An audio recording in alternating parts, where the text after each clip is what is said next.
Boa noite a todos. Boa noite. Quando a gente começa a pensar a respeito dessa leitura, de outros conhecimentos, surge uma questão que é importante ser observada. Por que ao longo dos tempos, em todas as culturas, houve quem ensinasse sobre o plano espiritual e sobre a continuidade da vida?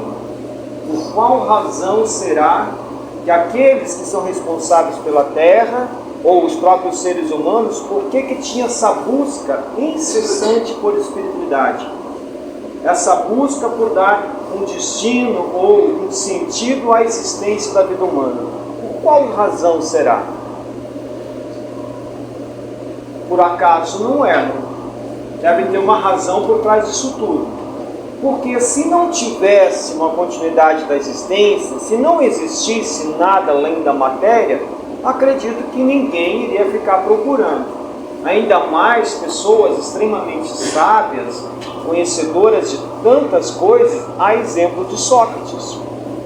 Então, se nós fôssemos pensar na Terra como uma escola, é como se alguém mais, digamos, mais orientado, mais evoluído ou mais conhecedor das leis universais, estivesse norteando tudo, literalmente organizando o conhecimento sobre a Terra, que para nós que fazemos parte do cristianismo seria Jesus.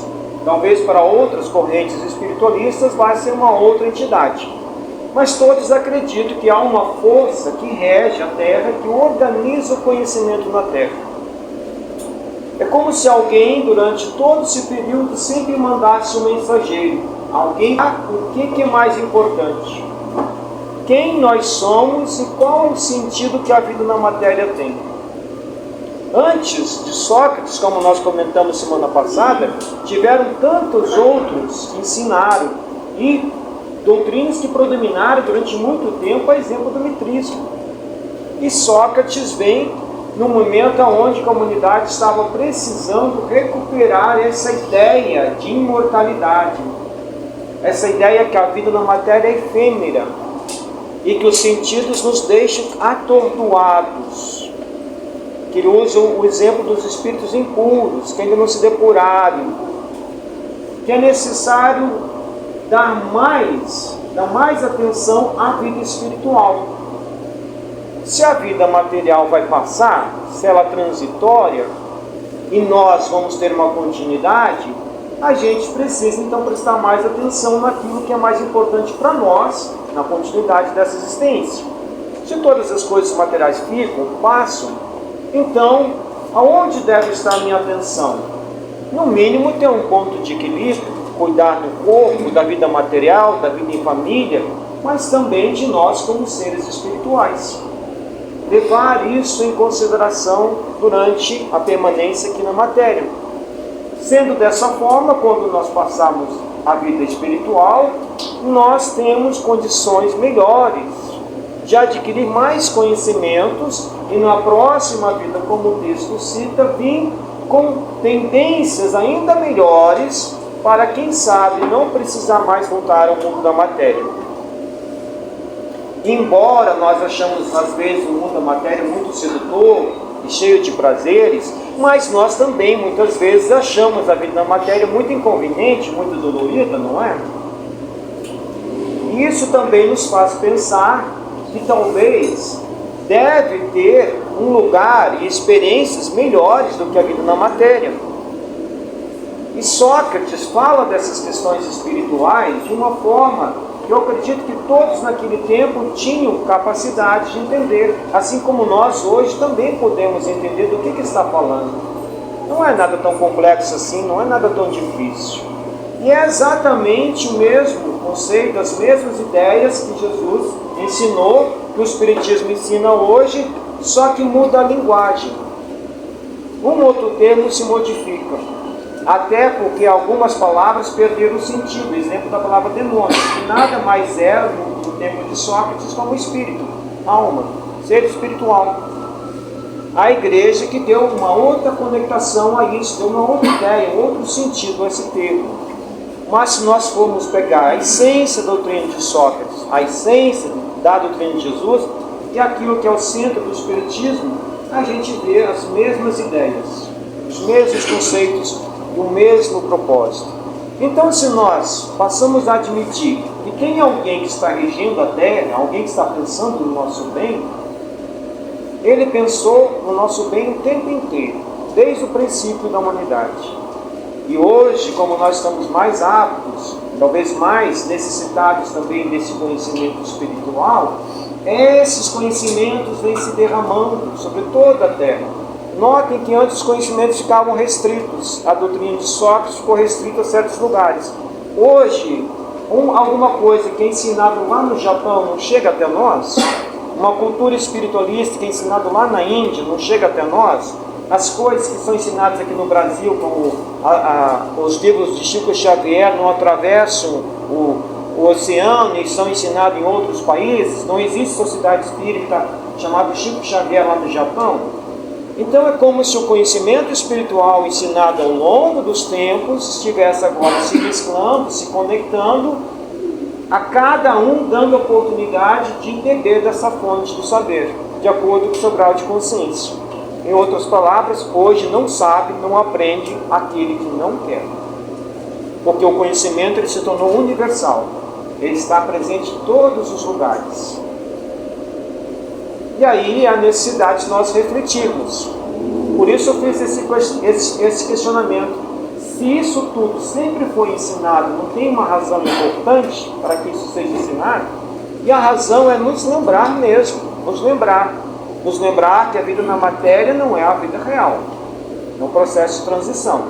É como um aluno que sai e vai para a escola, em algum momento vai ter que voltar para casa. Nós somos assim, espíritos que vieram com a escola, em algum momento nós vamos precisar voltar. Se a gente for um aluno que presta atenção, a gente volta melhor.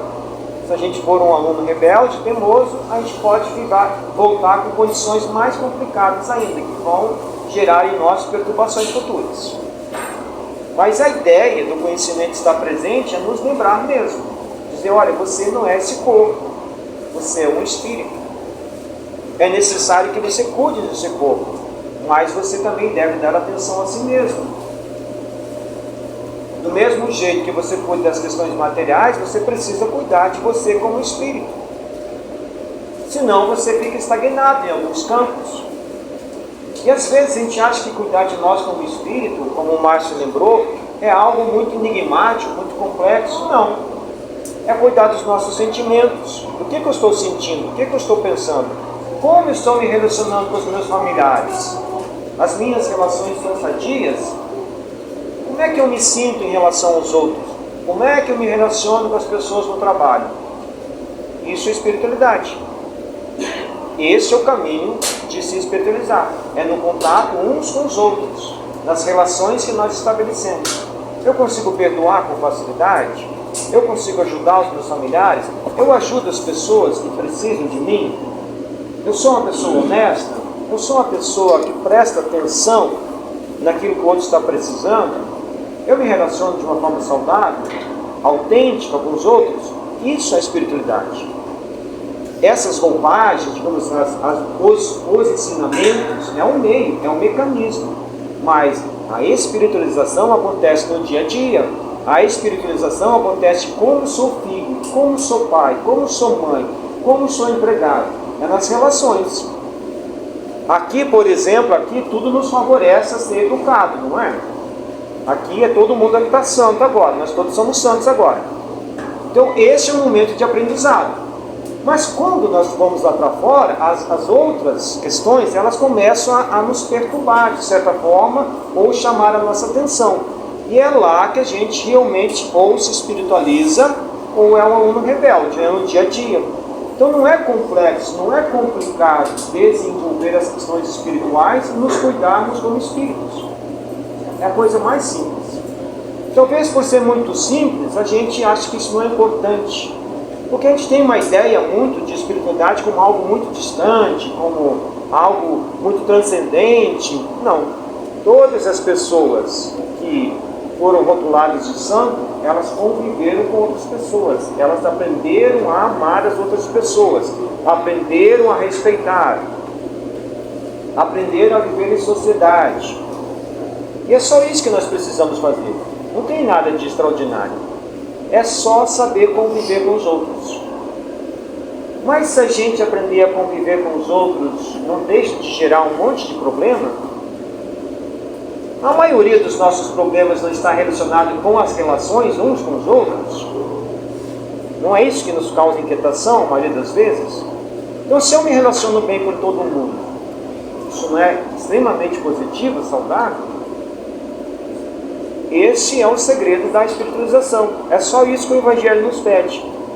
Era isso que Sócrates nos pedia. Claro, ele colocava que os sentidos deixavam a gente como que embriagado, como que sem enxergar as coisas, as pulsões da matéria, o desejo, o corpo tinha muitos desejos, muitas fomes.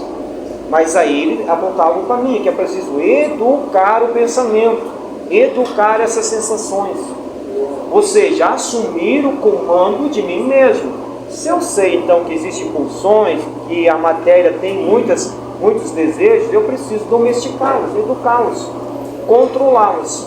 E aí um dos melhores veículos para isso é justamente o exercício da caridade e do amor, porque coloca esta explosão de energia para o lugar certo, que é o lugar realmente de compartilhar a existência amorosamente com todo mundo. Assim as outras energias elas se aquietam, cessam, como fez Santo Agostinho, que é uma grande referência para nós. Que Deus nos abençoe imensamente.